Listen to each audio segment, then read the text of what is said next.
on, but hey, it's whatever. All right. We are live. So today we got a good show for y'all. Let me start the countdown for a second though. My bad.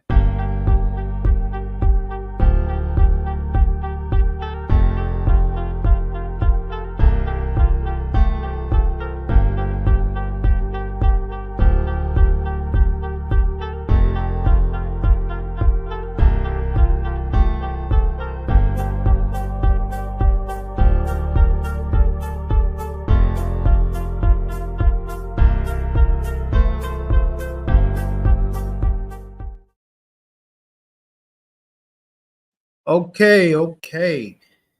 Good evening, everybody. Welcome to Paradigm Shift TV 314. I am GT, 1/4 of the Dream Team. Shout out to Darian, Jamel, David. Shout out to DMG for allowing us to be on this platform. Shout out to the whole Paradigm Shift 314 subscribers and members. And so we're going to get into it today. Today's topic is going to be about Ramesses versus Moses. Was this something that actually happened in history as it's displayed on the Hollywood screen or in some of these storybooks that you read about? Even in some of your Bible commentaries, is this something that actually happened? So this response is in a response to Chris Harris again. And this is my perspective. And again, it's just a response to Chris Harris to give him a rational answer as to what I believe as a Christian and why I believe what I believe. So let me pull my screen up real quick so we can jump right into this.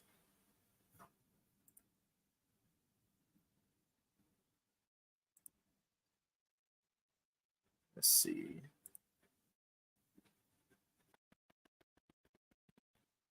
Jamel, you been doing all right, bro? Bro, I'm chilling, King. You know, ducking and dodging all the calamity happening here in Houston after Hurricane Burrow. But yeah, I'm chilling, bro. It's one thing when you prepared. You get what I'm saying? When you prepared, things don't really bother you too crazy. You know, solar power stations. Right. Lots of gas in my truck. At least 5 cases of water and an amazingly large screen that I can watch in my truck when the power's out. I'm fine, bro. I'm chilling, man. How's everything on your end? I'm glad to hear. Everything's good. I actually finished week 2 today on my psychology homework. So I get to relax for the rest of the day, especially after this little presentation. I would hate to see, you know what I'm saying, if nobody actually shows up and miss this PowerPoint, but I'm going to rock out regardless. So here we go. Look like you dropped off, bro, but it's cool. There we go. That was wild. Yeah, I don't know what happened. But I'm going to go ahead and jump into this. Let me see if Let's do it. All right. Let me see. All right. Yeah.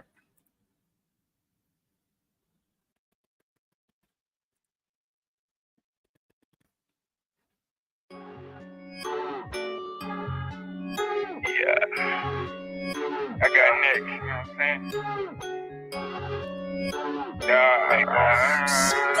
Take 2. Yeah. Break room. I got next. If you ain't know, in the kingdom we got freedom for the law.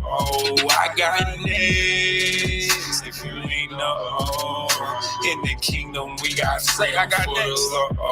We got next. If you ain't know, got it for the law. In the kingdom we got freedom for the law. We got next. if you ain't know. In the kingdom, we got freedom for the law. I've been 10 years strong with my bright lights on and my Christ-like zone. It's like a fight night song. They left me by my own. Now I'm by gone, but they wouldn't buy my songs. I did it by my own. I was on that milk until I'm grown, and now I'm Popeye strong. I'm eating crock pot roast. Fire in my bones, I can't lie about it. I've been high in the spirit and I'm feeling drowsy. Hey, look, I'm riding around the field and I'm still about it. I don't really care how you feel about it. My whole squad on guard and we next in line. We got that freedom if you need them, they just hit my line. I got it. All right. The views expressed in this presentation do not necessarily reflect the views of Paradigm TV 314. I, Najee Hawkins, take all credit and responsibility for any information that may be controversial given within this presentation. And I promise you, it's going to be controversial. Paradigm Shift TV 314 is a platform for all ideologies to express their philosophies and worldviews. Have to give this warning once again. You're about to hear Chris Harris go on a tangent about the Bible timeline, Moses and Ramesses, and the city of Ramesses, and it's the same clip from last week. So, without further ado, here we go.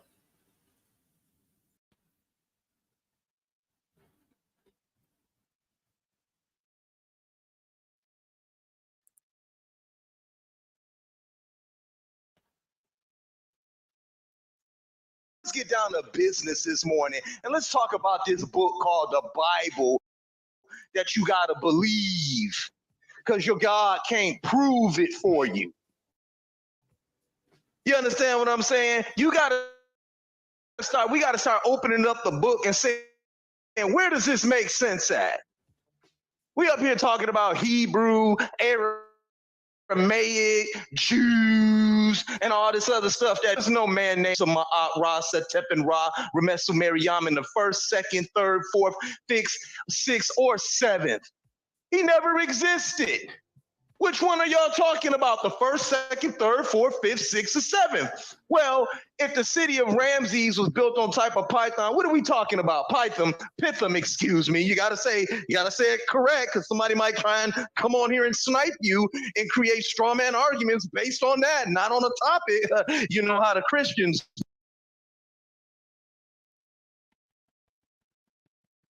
Okay.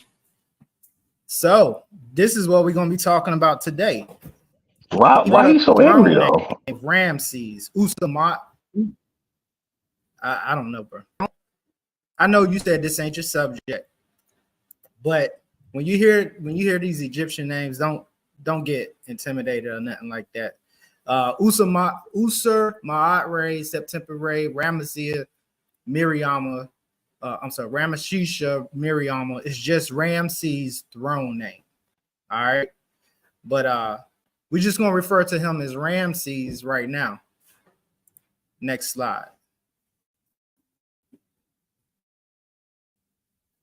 Let's get down to business this morning and let's talk about this book called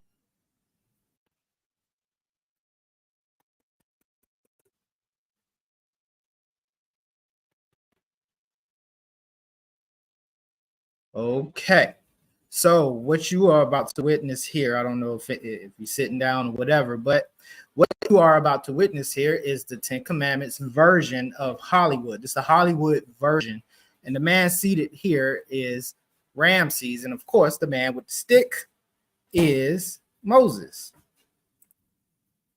So let's look at this real quick. Let my people go. The slaves are mine. Their lives are mine. All that they own is mine.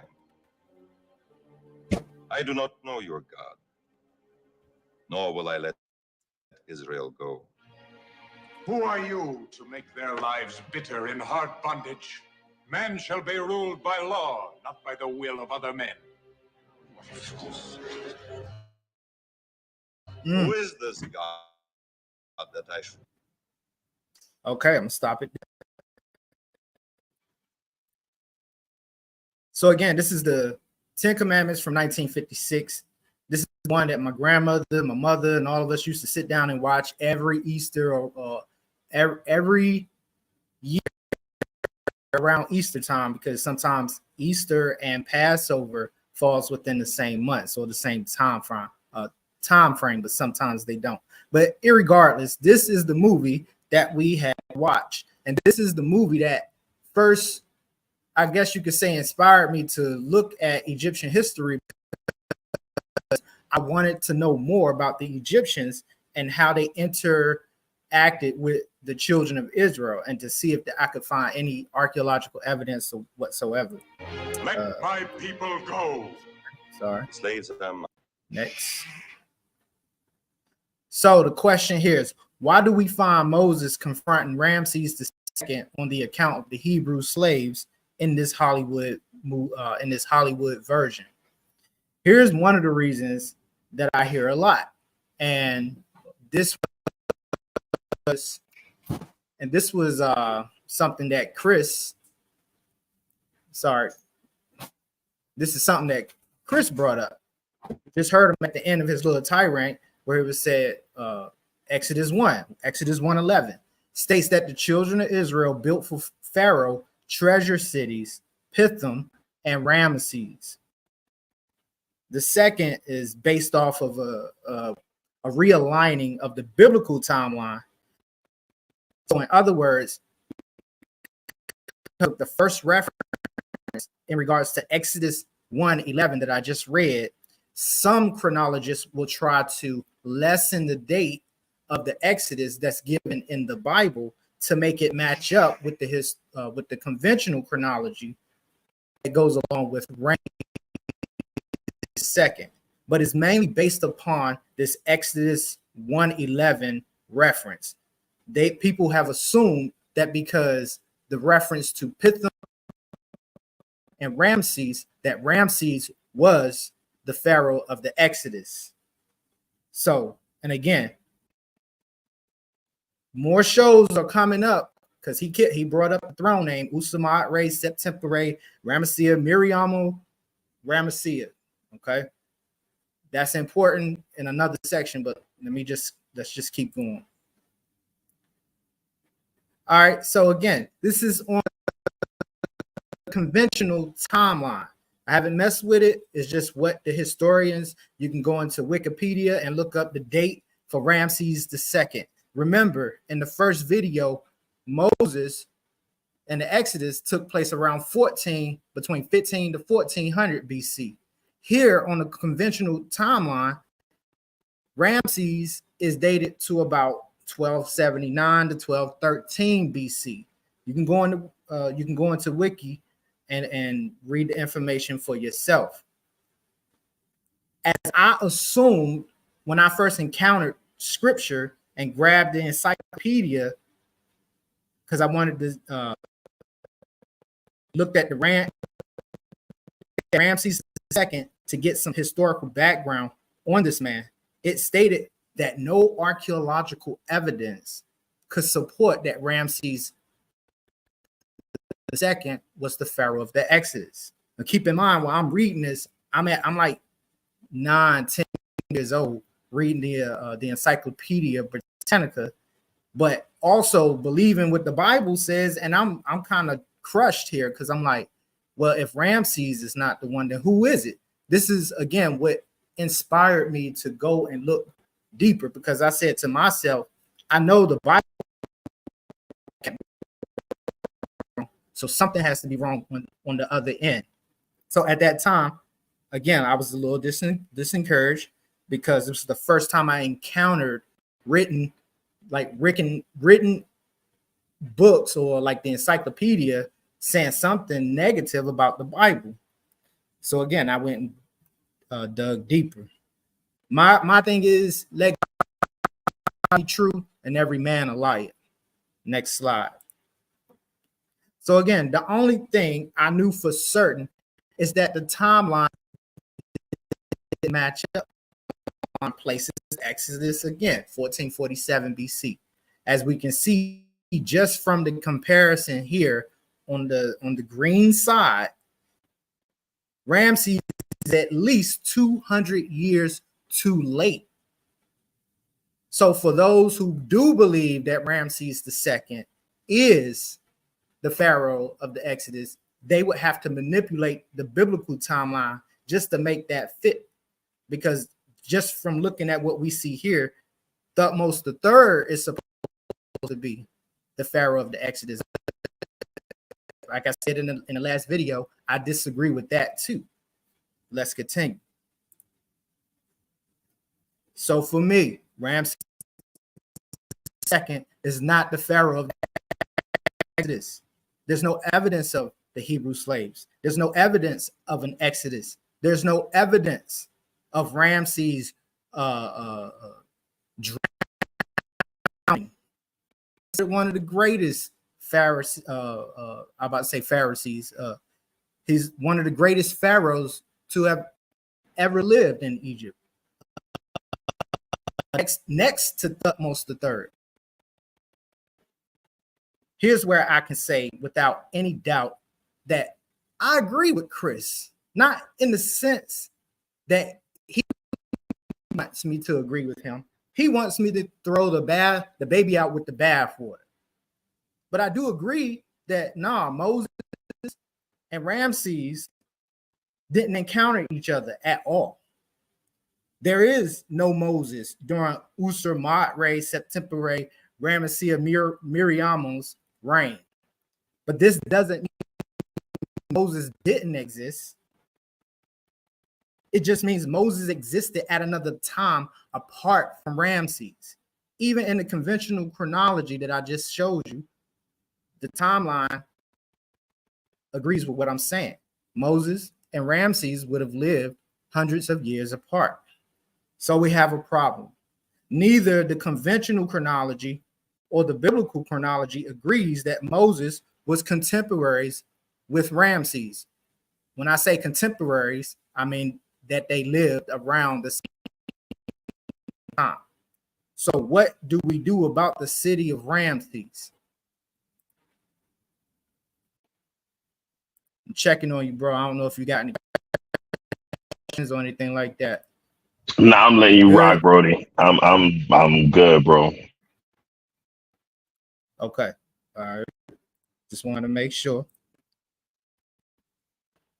Okay. So again, what's going on in regards to why this city of Ramses is referenced in Exodus chapter 1, verse 11? Well, if you look on the screen, Jamel, you did say it's better to use the Oxford Dictionary, right? No, personally, I hate the Oxford. I actually prefer Merriam. I can't stand Oxford personally. Bruh, see now I'm going to choke you out, bro, because you said the Oxford was better. But anyways, that's why I used it. So I'm gonna let you judge if this definition of the word anachronism is how can I say this? If it's easier to understand than some of the other dictionaries. But the definition of the word anachronism, again, we're talking about the city believed happened. Anachronisms is defined through the Oxford Dictionary this way: the misplacing of any person, thing, custom, or event outside of its proper historical time. Notice how anachronisms can be deliberately, if you read here on the screen, it can be deliberately used for structural principles. Is it okay to perceive? And I'm asking this question. I'm just asking this question: is it okay to perceive that a structure of understanding the settings? Again, example: Exodus 1:11 is a perfect example of this. Is the best answer for why someone used the city of Ramesses instead of the name of the city at the time of the Exodus that happened. And I'll show you how and why I believe this happened. Next slide. And I think this is like a plus. This is like a plus slide. We're talking about settings, and we're talking about geographical regions forming the backdrop, for a narrative in medium. So the anachronism that I'm saying is in regards to the geographical background or the geographical setting, which is right now we're focused on Pi-Ramesses, the city that is referred to in Exodus 1:11.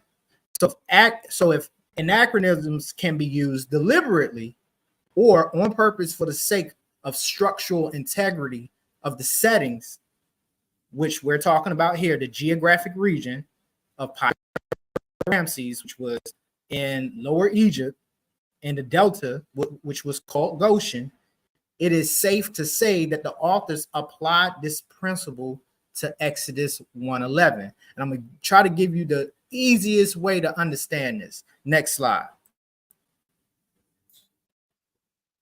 All right, so what you're looking at here, this is Holly Springs Meadows. I used to live in this place, 5503 apartment 4, between 1987 and 1996. Before that, I lived in Southeast DC, Northeast DC, and I attended in this area. I went to Concord Elementary School. When I arrived to this neighborhood here in Maryland, I went to Francis Scott Key Middle School. I attended Suitland High School. All living here in this apartment complex. But look, when I lived at this location, the name of the apartment complex was called Wellington Square. It's called Wellington Square. You see here, it's called Holly Springs Meadows. So had I said I used to live, if I was talking to somebody who was currently from this area and maybe don't know about Wellington Square, and we ended up somehow talking in Philadelphia or something, I'm like, yeah, man, I grew up. Oh, you from Maryland? Yeah, I'm from Maryland. Yeah, man, I grew up in a place called Wellington Square, and and going on about that. And they'd be like, oh, Wellington Square, I ain't never heard of that. But I'm describing places that seem familiar to where he lives at. So now, had I said I lived in Wellington Square, it would have been known to the people that used to live there. But again, for the generations that don't know about Wellington Square, it would be unknown to them. So basically, all I would do is just be like, yeah, I used to live in Holly Springs Meadows, but it used to be called Wellington Square. Oh, Holly, that's where I stay at now. So I purposely used an anachronism using the name of the current location I live at, but it was by a different name. The city of Ramesses is therefore an anachronism. And look, I don't know how many times people are going to have to tell you this, Chris. You act like you hard of hearing. So many conversations have come down to this. So many people have told you the same thing. This is one of the theories to support that the city of Ramesses was not called the city of Ramesses at the time of the Exodus, but somehow, some way, it got edited later. The only question we have now is who was responsible for this anachronism? It had to be someone who had access to the books of Moses. They had to have access to the book of Moses and had deliberately edited the text to update the text. Some people will say, oh, there you go. Oh, that's corruption. No, edits and are not corruptions. You're editing the text to update the text for the readers who are at the things that you read in the Bible where it says, and the Jebusites live with the children of Israel until this day. When you read and hear that, most times when I heard it, I was thinking like, hey, maybe they're talking about live with the children of Israel or something like that. But no, it was stating that at the time that event took place and afterwards, even to the time that the text was written, the Jebusites, the children of Israel, or the Canaanites, or the Hittites. All right, but let's continue. Next slide. Here we have Josiah. His name means sorted by the Lord or supported by the Lord. But let's see. Josiah was one of the kings of Judah who did right in the sight of the Lord. And that's important because some of the other kings before him and the kings in Israel did evil in the sight of the Lord. That's something that y'all need to understand as well. But he was one of the kings that did right in the eyes of the Lord. And why is the statement so important is the fact that it will play within this discussion later on. However, Josiah's reign was one that was dedicated to the religious renovations at the temple and the worship of God. Josiah's high observation of guidance towards righteousness is what inspired him to make these within the 18th year of his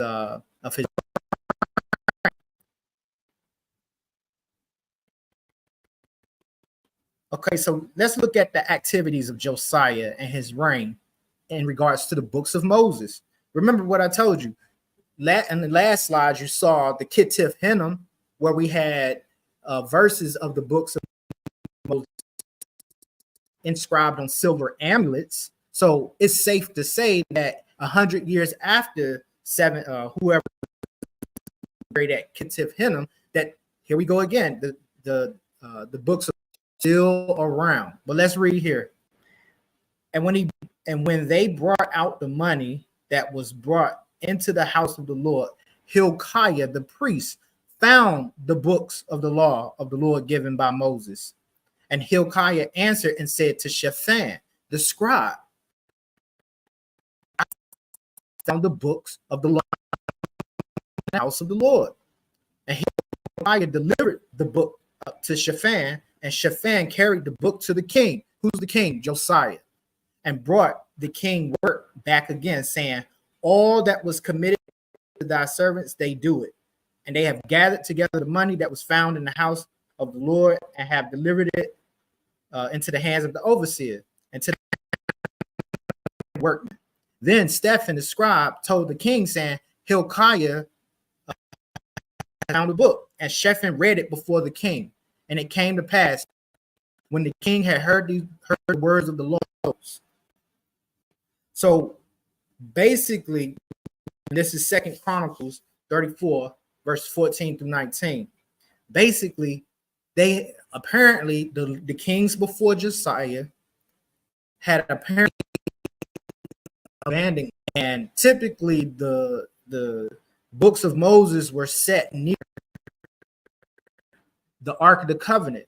But apparently by the time of Josiah, they had been forgotten about. And we see that in the scripture where they said, and this king did evil in the sight of the Lord and forgot about the Lord and did evil in his sight. But a king who's actually doing right by the Lord and also finds the books of the law. What are the books of the law? It's Moses' book. And because of after reading what was in it, they understood what was to take place. But the point I'm making here is that the timing is right. If you understand 600 BC time frame, the time when Josiah was reigning, Josiah reigned at least a few hundred years after Ramesses II. So that means that the city of Ramesses had already been abandoned, and the city of Ramesses. And this tells us that Pi-Ramesses would have been the last known name of that location by the time of Josiah's reign. The scribes and the priests would have made additions to the text for the sake of updating the last known location of where the Hebrews settled before they left Egypt, which would have been in that region that was called Pi-Ramesses by the time Josiah was king. Next slide. Fun stuff for y'all. This is fun stuff. You might have heard Chris Harris say the Bible is fake. Matter of fact, he said that yesterday to me over the phone. The Bible is fake. The Bible is fake. The people are fake. All this other stuff. But here we have a seal. And the seal belongs to Azariah, who is the son of Hilkiah. Hilkiah is the priest of King Josiah. Anyways, Hilkiah played a major role in the revival of the true religion that Josiah accomplished. The work was placed under his direction. This man Hilkiah finds the book of the laws we just read, which was written by Moses. It is understood a scroll of some sort was the Ark of the Covenant. Unfortunately, the kings, some before him, were negligent when it came to the book of the law. But this is a seal impression that belongs to Hilkiah's son, Azariah. Just more evidence. This is more evidence that the people mentioned in the Bible. And it's funny because you, me, or anybody else listening, they wouldn't have known who Hilkiah was because he's not even a real prominent person. But yet, we have evidence that this man existed. But this is very, it gets very interesting once you understand. It's not just made up people in the book. The main point is this, bro. After finding the book of the law, it's very possible that the anachronism was deliberately used to update the text to reflect the name of the city that was to reflect the name used during the 6th and the 5th centuries BC. So again, no Moses, no. So no, Moses wasn't beefing with Ramesses II over some shorty. He wasn't running around. He wasn't running around with Moses as a child, holding hands, singing Kumbaya, holding hands and all that other stuff. No, they wasn't doing that. Ramesses II belongs. You was about to say something?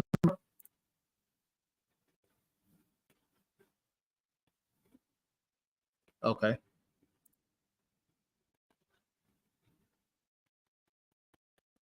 So let me continue on. So yeah, Moses wasn't running around with Ramesses. And remember, I stated in the last video that there were chapters of the Bible that I used to ignore.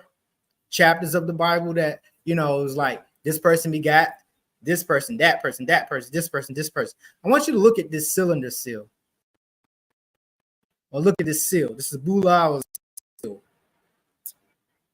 Just a little history about what these was used for. If you send a scroll or some wine in a jar or anything logistical, the person who owned whatever it was that he was sending would place his seal, which would usually be a signet ring that contained his name or his title or both. And on here we have Azariah. Now, let me go through the scriptures real quick. So remember, I stated again, these are chapters that we kind of skip over when we in Bible study because it's so many names. This person begat. So this is First Chronicles chapter 6. This is what it says. Who's the son of Levi? Levi, son of Kothan, Amram, Izhar, and Hebron. Uzziel, and the children of Amram, Aaron and Moses and Miriam. Okay. Now, who are the sons of Aaron? This is very interesting. Nadab and Abihu, Eliezer. Eliezer begat Phinehas. Phinehas begat Abishua, and Abishua begat Buki, and Buki begat Uzi, and Uzi begat Zerahiah, and Zerahiah begat Marioth, and Marioth begat Amira, and Amira begat Ahitub. Ahitub begat Ahimaaz, begat Azariah, and Azariah begat Jonathan, and Azariah, he that executed the priest's office in the temple of Solomon, built in Jerusalem. Azariah begat Amariah, and Amariah begat Ahitub, and Ahitub begat Zadok, and Zadok begat Shalem. Shalem begat Hilkiah.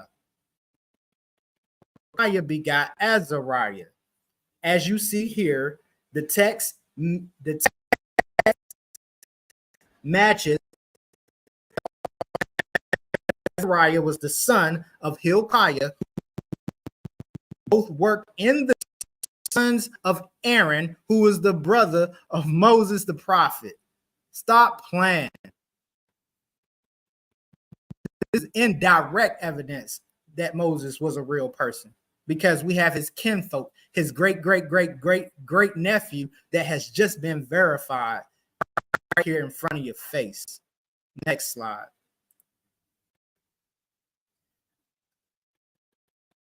This is a bonus I put in here because I thought, it's interactive. This is just for this is just for fun here. Now, I thought it would be proper to include some other historical figures who lived around the same time, who are also mentioned in the scriptures. The biblical Necho, king of Egypt, is identified with Pharaoh Necho II, one of the pharaohs of the 26th dynasty, who ruled Egypt from circa 610 to 595 BC. His name is in 8 verses in the scriptures and is connected with 3 significant events. He defeated King Josiah. Josiah wouldn't listen. He told Josiah to go back. And this is another thing that's, if anybody did Necho know the God of Israel? Because when you go and read in 2 Kings about his encounter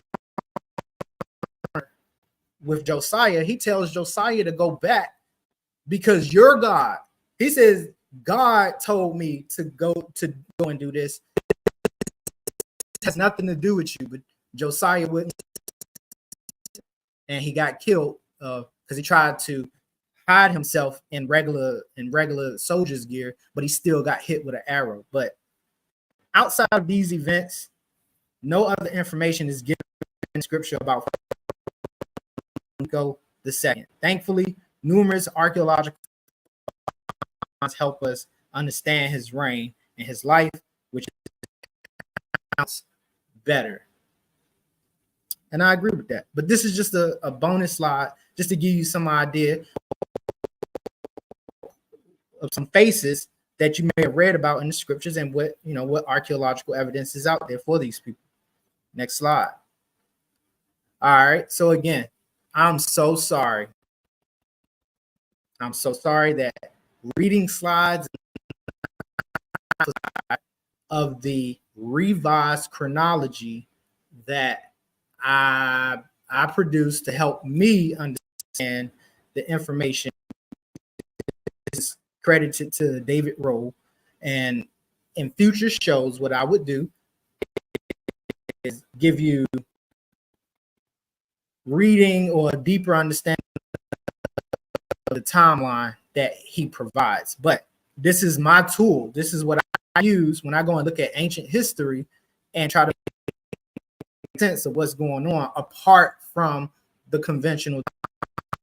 This is the revised timeline of Egypt. And if you take a look where Moses falls and where Ramses fall, you will see that Ramses falls around 850 BC.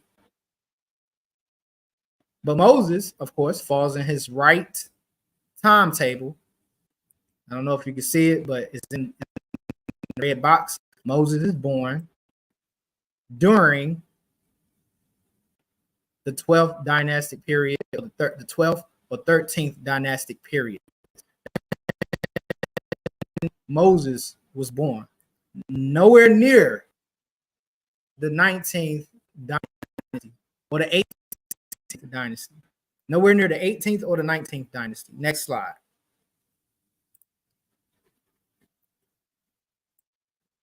And I'm just showing y'all this just to let you know, I believe, based off of that timeline, who the pharaoh of the Exodus was.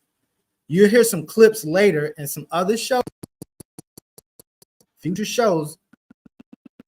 I'm trying to wrap this up because I'm tired of dealing with this.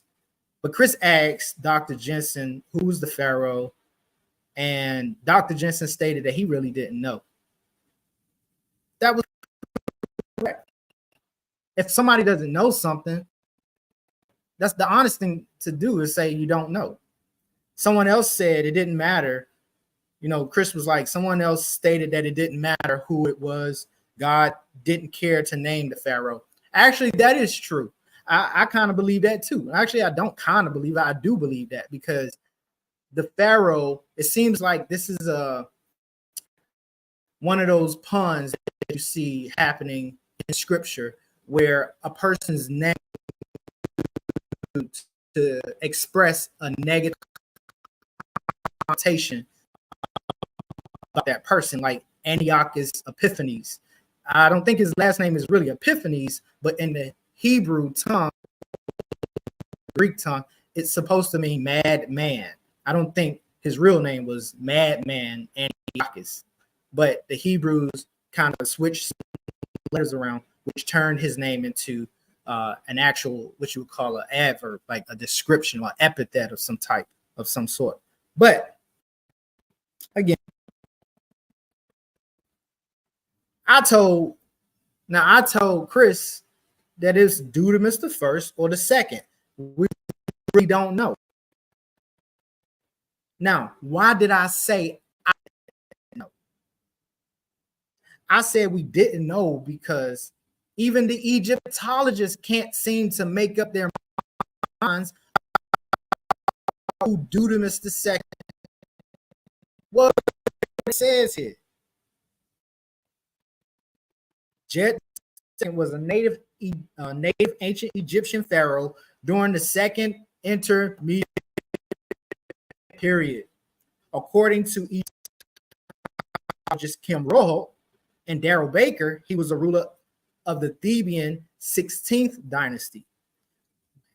Here we go. Alternatively, Jeremy von Beckereth, Thomas Schinder, and Detlef Frankie see him as a king of the 13th dynasty.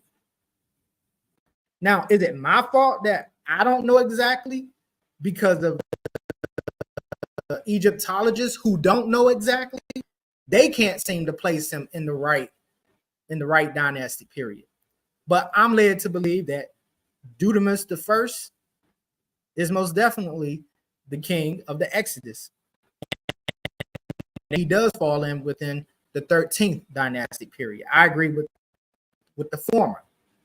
So concerning the pharaoh of the Exodus, and from the revised chronology, that the king of Egypt at that time would have been Dudamus the second of the 13th dynastic period. We are 41 minutes in, and we are most definitely at the end of the presentation. I know this for sure. Basically, the main points I wanted to make: Moses and Ramesses are wrongfully placed together by Hollywood and some other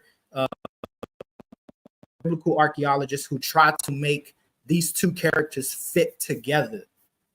It's based on the reference of a city named Ramesses II or Pi-Ramesses. I rejected this theory just based off the biblical and the convention timelines. It doesn't work. And so if anybody wants to use that, that's on them. But I don't accept it. I reject it. And the main reason why is because there are no archaeological evidence that place Moses and Ramses within the same time frame. There's no slaves in Egypt under the sense that we see that's taking place under the 19th dynasty. And again, like the 19th dynasty was dominating the Levant. So it is no Ramses was not the pharaoh of the Exodus. At least on this, Chris, I agree. But you know, you get so in your feelings, bro, that you can't even have a basic, and you just sneaky. So I'm gonna just say it on the air here. Any conversations that you want to have or that I was trying to have with you, you might as well cancel that because you a snake. Come to me, and I was being genuine with you. I was being genuine with you and open up my ear to see if you wanted to at least have a dialogue. Let's continue. The reference to the city of Ramesses II is an anachronism. I'll say it again. Slap myself. It's an anachronism. Where I lived and how back then it was called, where today it's called Holly Springs. The anachronism, possibly because I don't know 100%, but this is where I would place at least this anachronism under the reigns of Josiah the king. And we have Necho II, who is contemporaries with our Josiah the king. I also showed you direct evidence of Azariah, the son of Hilkiah, indicates for me Aaron and Moses. This is their kinfolks. These are Aaron's great grandsons. So if at least Aaron was not if Aaron was not a true person, then his progeny is also untrue. But I gave you a direct archaeological evidence that not just his son, not just his real people living beside other real people. Because again, you say that the Bible is fake. And again, last point, Moses and Ramesses II lived at completely different times. And with that, I end the presentation. Have any more questions about why the term Pi-Ramesses is because they're using the name of a city,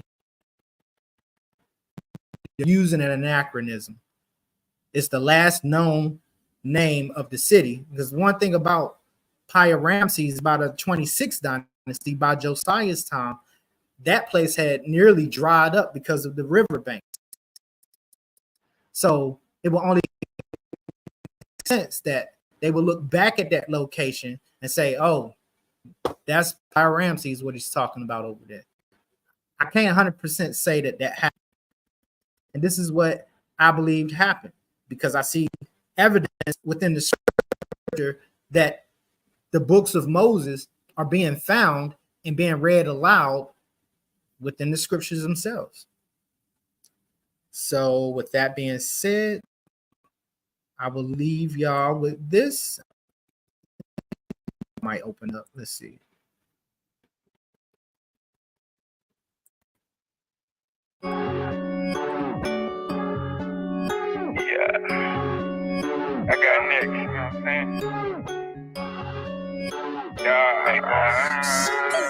like, so yeah, break room. I got next if you ain't know. In the kingdom, we got freedom for the law. I got next if you ain't know. In the kingdom, we got freedom for the law. We got next if you ain't know. Got it for the law. In the kingdom, we got freedom for the law. We got next if you ain't know. In the kingdom, we got freedom.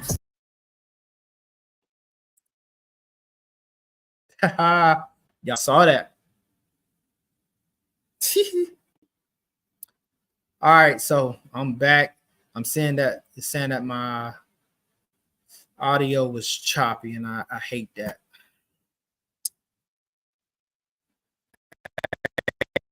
Anybody want to come on, spit your spill, whatever? I'm here. Let's see, invite.